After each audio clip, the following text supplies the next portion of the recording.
Бұл мыйзам долбоорун талкуулаганда мен айтайын, концепциясын колдойм. Анткени ички иштер министрлиги билет, бул мыйзам долбоору мурун келатканда эле мен ошондо сунуштагам. 70%-ды ошондо эле киргизели. 40% эле төлөнүп, 60% төлөнбөй жүргөндө бюджетке, мен ойлойм, жолдош полковниктер эсинде, ошондо кыскартайлы төлөө менен, ошондо элдерге мындай ылдамчылык менен пайыздыгы да төмөндөйт, төлөй турган акча суммалары да төмөндөйт деп. Ошон үчүн концепциясын колдойм бул мыйзамдын.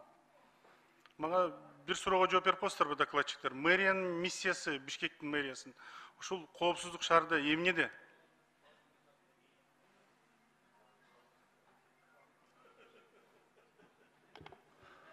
Саламатсыздарбы? Мырлан мырза, биздин негизги маселебиз, биз азыр жол чийиндерин чийип беребиз. Андан сырткары жанагы бизге коюлуп аткан столбалардын ордунда мэрия уруксат берет, ошолордун арендасын бизге төлөнөт. Жалпы жонунан штрафтан түшкөн акчанын 25% мэриянын бюджетине түшөт.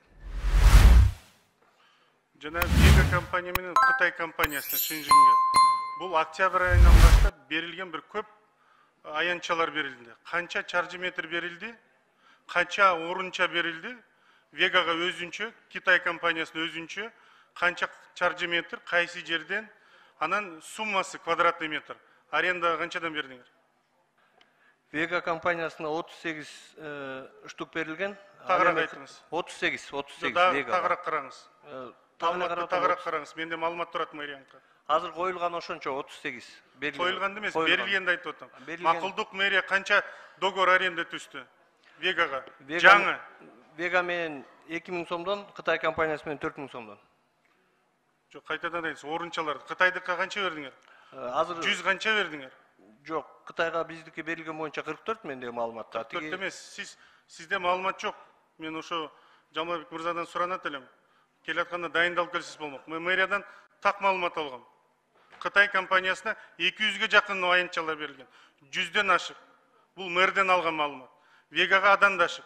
Сиз даярданып келбейсизби жогорку кеңешке? Бул эми Facebook'та ар нерсе жазуу эмес да. Даярданып келиш керек жогорку кеңешке. Мырлан мырза, кечирип коюңуз. Бул биринчи суроо. Аянтчаны айтыңыз. Вега канчадан берип атасыздар? Вегага 2000 сомдон берип атабыз. Кытай компаниясы 4000 сом. Бир орунча турганга канча чаржы метр кетет? Чаржы метрин так билбейм.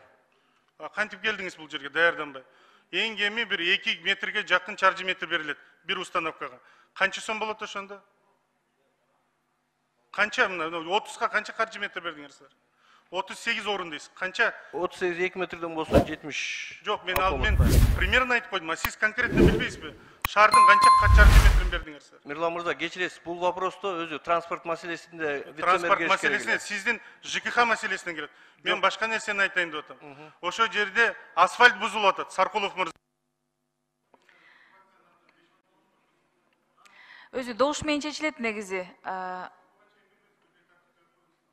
мүнөт. Биринчиден, ал жерде чаржы метрди жаштап эсептегиле. Асфальт бузулуп атат, кабель өткүзүлүп атат. Озеленение болгон жерлерди кыркып бузуп мен сүрөтүн жөнөтсөм, бир да реакция берген жоксуңар. Акчасына мына растап албайсыңарбы?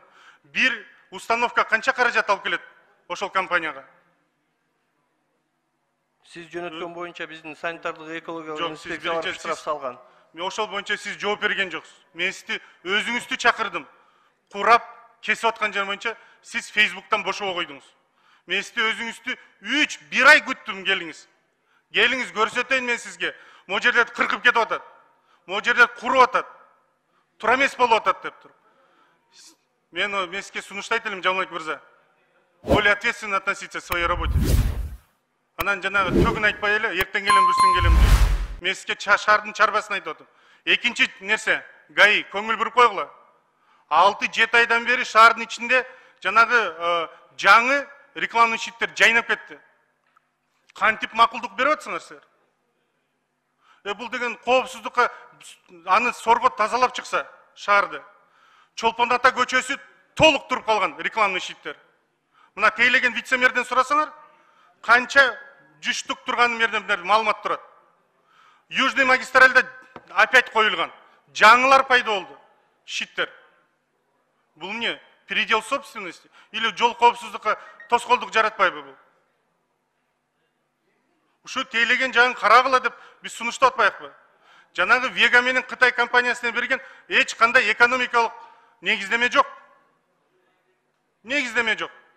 Таркатып берген 138 орунду тиги китайский компанияга. Дастан мырза, мен атайын өкмөткө кайрылып атам. Бул силер тейлеген маселеңер. Бул маалымат боюнча экономическое обоснование ким берген, кайсы решением берген, кайсы мэр, вице-мэрлер кол коюп берген, рекламные щиты мешают безопасности дорожного движения. Алдагы чарджиметрлерди озеленение болуп жазында мэрия каражатын таркатып, сугарып өстүргөн жерлерди кайта кесип берип атат. Ошо жерде жана орундарга. Айынчаларды жаңы жерди караса болот да, же жанагыларга жармаштырып караса болот да, асфальт бузуп, жаңы гранттармен келген, каражатмен келген асфальттарды бузуп, жана установкаларга берилип атат. Сураган жеринен берип атат. Мына бизде бир негиздеме жокпу экономикалык? Жалаң гана төгүнмен эле жүрөт. Пиарщиками, только пиарщиков набрали в мэрию. Весь день красиво фототься умеют, но работать не умеют.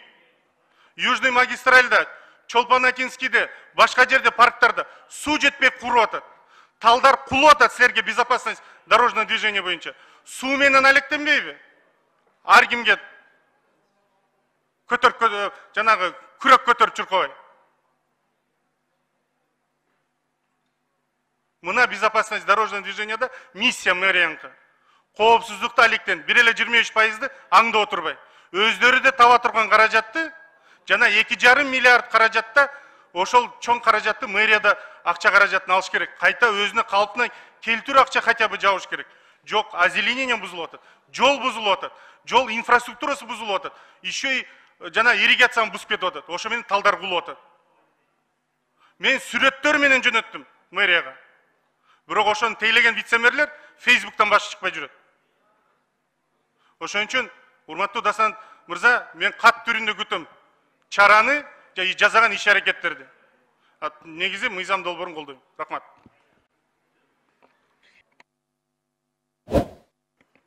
Рахмат Айда Камчыбековна. Министрлер кабинетинин